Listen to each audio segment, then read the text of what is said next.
When everything is taken away from me, tanan, I'm more excited. Ask me why. Because my faith is not in my business, it's not in my content, it's not even in the people around me. My faith is my provider. Ipaalis po, sir. Ipaalis.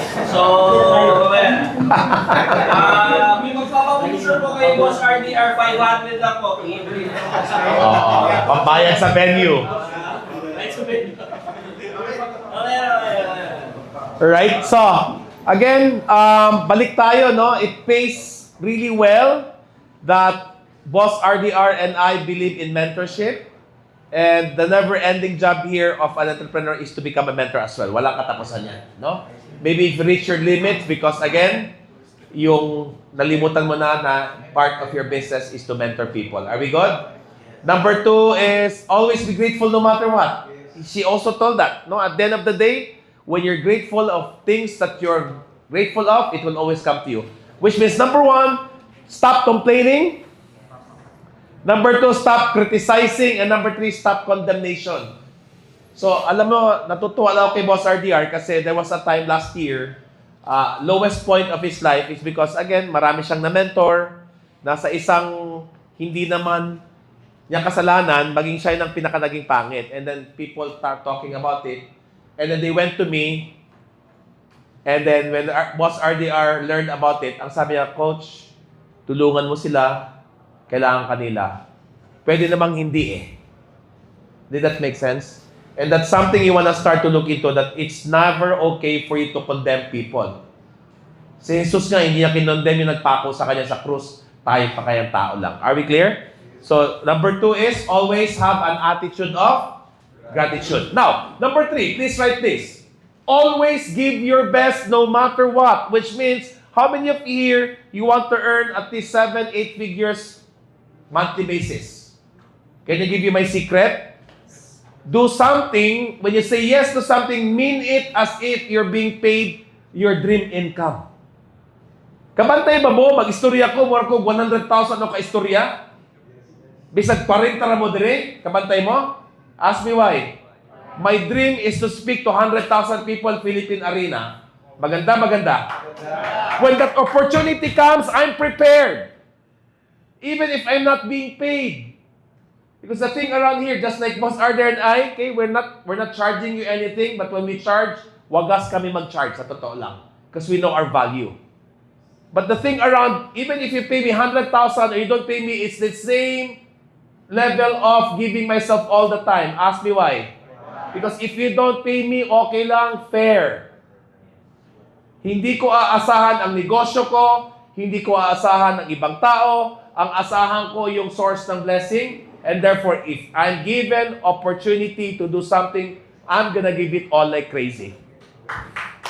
In fact, dapat nandito ako, alas 3 pa lang, pero alas 2 pa lang, alauna, nandito na ako, pinaghandaan ko na. Even, in fact, I missed our event this morning because physically, yesterday, nag-ubo-ubo ko, my body is telling me to rest, and I took a rest so that when I show up here, pull out ako 100% because you deserve the best. Are you with me? So principle number 3, always give your best. Now, useless itong tatlo, not unless you go to number 4. Never-ending, constant pursuit of growth. Because if you're not growing, you're dying. Sorry ha, but if you feel there's crisis, because you're not growing. Crisis means, eto yung gusto ko, eto ako, yung gap dyan, because you did not grow. You just have to grow yourself. The same thing. You're focusing because you're on your ceiling. Maybe because your ceiling is just too low. You need to start focusing on growth because when you grow, money will run after you. Repeat that me. Never work for growth. Never work for money. 1, 2, 3, go. Never work for money. Because when you only work for money, you will be slave with money. But when you work for growth, money will run after you. What are we talking about here? Number 1, please write this. Personal mastery. Etong topic na meron ako, hindi po pwedeng hindi inaaral to. Klaro ba yun? Now, the reason why siguro madali kayo papanghinaan lo, because you don't have something to listen to just like every day like this. What if every day you have something on a personal mastery and pag may laking problema, ang sinasabi mo lang, hallelujah, exciting ako. Maganda ba yun? Yeah, and that's something I want you to start working on, personal mastery. Are you with me? Number 2, career mastery. If you're working, if you have a job, if you have career, kailangan pinakamagaling dyan. Kasi pag hindi ka pinakamagaling, pwede kang tanggalin, pwede kang palitan. Now, if your company will not pay you as okay lang, ask me why. You will be pirated. And this is one thing I'll guarantee you, just like what Jake and I were talking, yung business model niya, naghahanap na siya ng business partner. Paano ka offer ng partnership kung hindi ka magaling?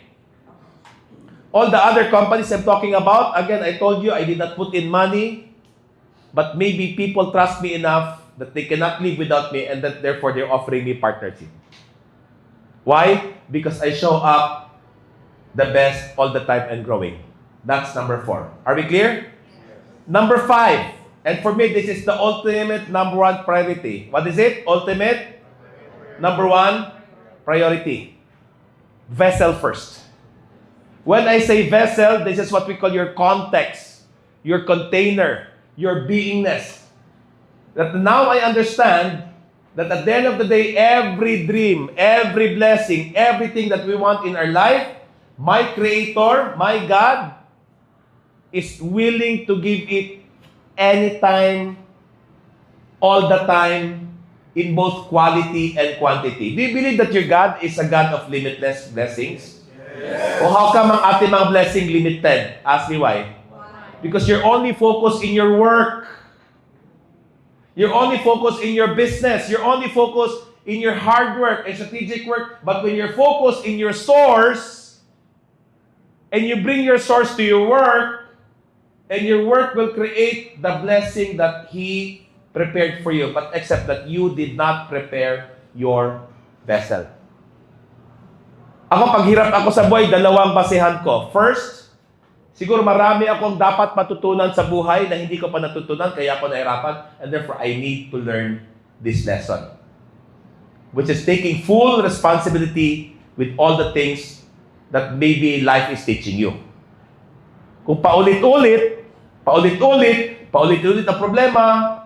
ang problema niyan, hindi ka natuto. Yun lang yun. Now, the moment you learn your responsibility, the moment you've always been responsible with your life, and you're not yet where you are, it's simply a reflection that maybe you are being prepared to where you want to be. Ako, I must admit, no, I love where Boss RDR is, 2.5 million followers. I'm 500,000. Am I patient? Not patient, but I'm accepting where I'm at right now. Ask me why. I'm not looking at 2.5 million. I'm looking in 100 million Filipino changing lives, and therefore, hindi follower ang basihan ko. Ang aking basihan is, am I preparing myself every day? And I'm given the opportunity to speak to 100,000 people, I am preparing for it. Sige nga, sino dito gusto magkaroon ng helicopter? Katulad ng mga multi-layer, taas ang kamay. O, ibigay ko sa inyo, saan may parada? Ha? Diba? Gusto ko yan, but you're not even prepared. And the reason why a lot of people, the multi-billionaire, yes, they have all the money, but you know what? 9.9 out of 10 of them are miserable. Yung sinasabi ni Boss Ardar, hindi masaya. Ask me why. They took what's theirs but not even prepared. They sacrificed their health. They sacrificed their family. They sacrificed their spiritual life. They sacrificed the most important part, which is, again, play, fun, excitement. That's why in GCI, once a month, we go out and play. Last night, there's basketball. Today, we have tour. Tonight, we have fellowship. We take out 3 days of our life. And here's the thing. Every time wala kami, yung aming company, talagang lumilipad. Because we come from an energy, an excitement of joy, fun, freedom, excitement. And therefore, we are in full alignment with your Creator. Number 1, nurture your vessel. Make sure that you're always clean all the time. You cannot allow to carry heaviness. And therefore, guys, don't take my word for it. Bring your family, bring your leaders sa halagang 1,499. This coming Saturday, pupunuin po natin. Again, Ang 100 ko na quota, naging 150. Sabi ko, i-300 na natin yan. Again, I'm here to let you know that this is just once a year event. And please, the best way you can actually clean your vessel, show up on Saturday. Are you with me? Yes. That's how you clean your vessel. Letting go of all the things. Sabi nga, if you offer to me this offer, pag meron ka sama ng loob kay Juan, unahin mo yan kasi useless ang offering mo, which is your praise and worship will not be received if you have something in your heart. Sabi nga, Father, forgive them for they do not know what they're doing, which is release, let go, thank, and even bless people who hurt you the most. Ask me why. They're God's greatest gift for you to learn greatest lesson in life, which is forgiveness. Ano Tagalog ng forgiving? Okay. Ibang interpretasyon ko. For, para, giving, ibigay. Which means ibigay kung mahalaga sa kanila as if hindi nila ako sinaktan. To give as if nothing happened before. Remember the story of Boss RDR? Again, I remembered we gave it all. Sinugal mo, and then sa isang hindi naman pagkakamali, misinterpretation, ang dami ng pwede nga kasuhan pero Boss RDR said, tulungan mo, kailangan ng tulong. That's forgiving. Is this making sense? So number 1, clean the vessel. Number 2, nurture the vessel, which means make sure that physically you are really taking care of your body because the body is a temple of the Holy Spirit. And useless ang million if you're not earning your health. Sayang. Nurture the vessel. And it will not happen not unless you do it every day. Repeat after me. When you think about it, it's hallucination. When you talk about it, it's a dream. When you write it, it's a goal. But when you schedule it, it's a reality. Can I share with you what's my reality? Every day, no if, no but. Again, intentionally, pag napuyat ako by intention. But most of the time, 9 o'clock, I'm in bed already. Can you imagine how I feel good about myself? Every day, I wake up 3, 4 a.m. to do my self-care. That's intention, and it's scheduled, and it's non-negotiable. Good or good? Number 3, connect the vessel, which means prayer is imperative. The word here is taimtim na panalangin. Tama ba? Bisaya pa siya. Anong Bisaya ng taimtim na panalangin?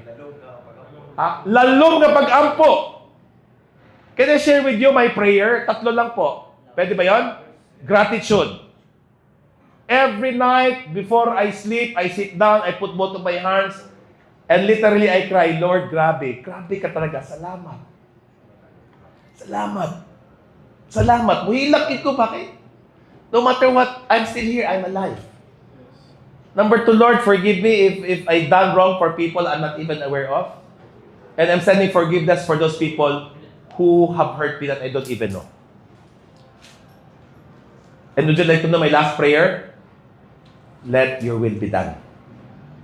I'm gonna give it all. But I'm gonna surrender to you today the things that I want because I know you're just preparing me.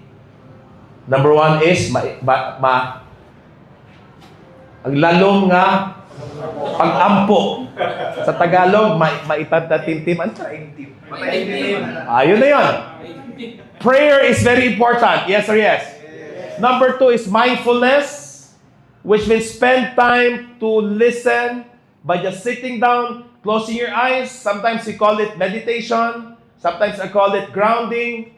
But I spend an hour every day, no if, no but, not missing a single day. Because again, which is more important? Speaking or listening? When you speak, you don't get the answer. Kaya pala hirap ako sa buhay kasi hingi ako ng hingi ng 5-bedroom house, pero hinahanda pala sa akin isang buong building. Why? Because you don't know how to listen. But when you listen, you're well guided. You can never go wrong. Because I believe my Creator has always been perfect.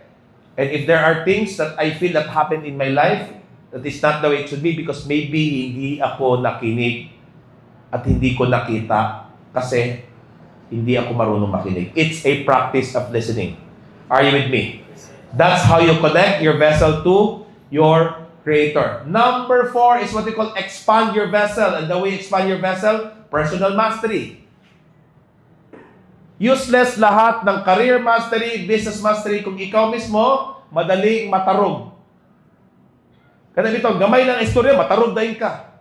Magluib dahin ka, malagot dahin ka. Useless. But it has to start with your personal mastery. How do we know that you have personal mastery? You don't easily get offended. You know that's going on because again, you understand that you don't take things personally. Then personal mastery is your priority. Number 2, career mastery. Be the best at what you do. Number 3 is what we call leadership mastery. What's the word? Kailangan magaling ka rin magawa ng leadership factory. You know, si Boss RDR is also training his team, core leaders, sending them all the seminar because again, kung siya lang, wala, bugha yun, bugat kayo. That's why I'm telling Boss Jake, you must have at least 3 Jake, 6 Jake, 10 Jake. What will happen if you have 10 Jake in your life? 10x. And here's the thing, there's such thing as what we call competing commitment. What's the word? Gusto kong pumayat, pero masarap kumain ng cake. Ano ba talaga gusto mo? Which is, I want to 10x my business, but the competing commitment is, if I 10x, pagod ako kasi ako na naman. Kaya nga, CEO, Chief, Everything Officer. You create at least 3 to 6 CEO in your own organization because it's what we call shared accountability. Tulungan kayo. Hindi ka na lang ikaw yung nag-iisip. No, acknowledging our CEO of RDR Business. Palakpakan natin si Boss Wendy. Okay? RDR is so blessed to have her because again, RDR magbibigay ng direction, si Wendy na bahala. And then we have another one, Maru. And then yung pamangkin natin, nasaan na si? Yeah. So what if meron kang 10 Jake sa buhay mo, 10x ang business mo, ease and flow. Leadership mastery. So again, at the end of the day, if you want to expand your business, start first in expanding your own vessel. So in principle, okay, again, this principle that I live, eat, breathe, and sleep, it's never ending. And I pass this on to the people whom I've served. Remember the young boy I talked about, si Jed Batallones? He started also serving Boss RDR. And right now, he's serving a lot of people. Walang katapusan ang mentorship. Kaya hindi po matatapos ang negosyo kong parating kasi ang dami kong tao na ipasa yung 5 principle ko. Principle number 1, always have a MBA. Number 2, have a gratitude of attitude. Number 3, always give your best. Number 4 is never-ending, continuous growth and development. And number 5, vessel or God, make Him first your priority. Sabi nga, seek ye first. And all, sinabi bang some? Sinabi bang few? Anong sinabi? All. I can buy the most expensive bed, but I can also have the greatest sleep. I can buy a lot of companions, but I also have a lot of great friends. I can buy the most expensive house, but also I have a home. All of these things shall be. Sinabi bang paghirapan mo muna? Yes or no? Sinabi ba mag-strategize ka muna? Idadagdag. Kaya ka nahirapan, kaya ka nag-strategize, kasi hindi mo siya inuna. So therefore, for me, if you're serious around becoming a CEO, make sure your whole CEO is based on our Creator, our God. Because when He guides you, He will bless the fruit of your labor because that's what you deserve as a beautiful creation of God.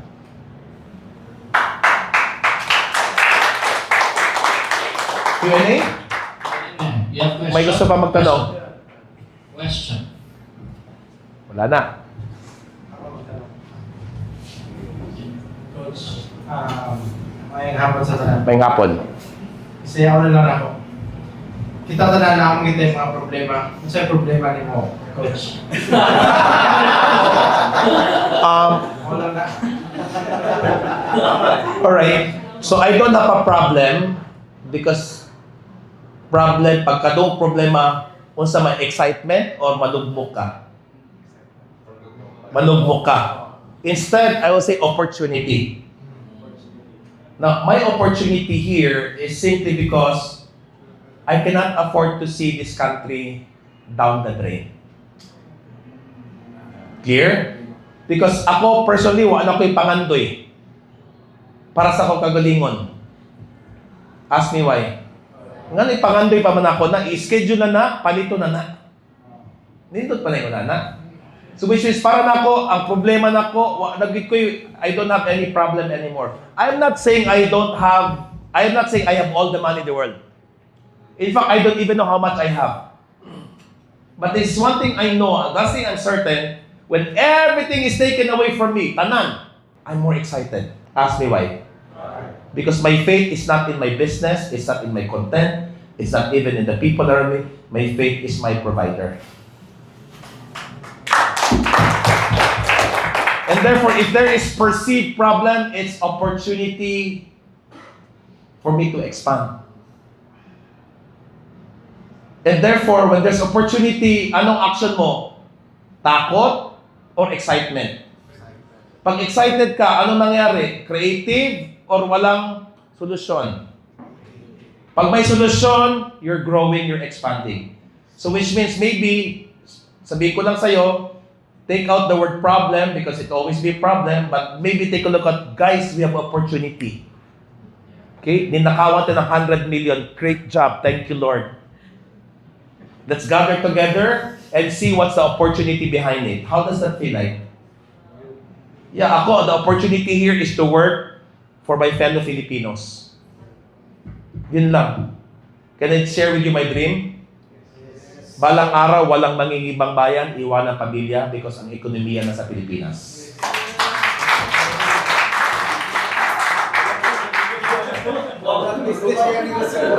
Bahala, kaliha.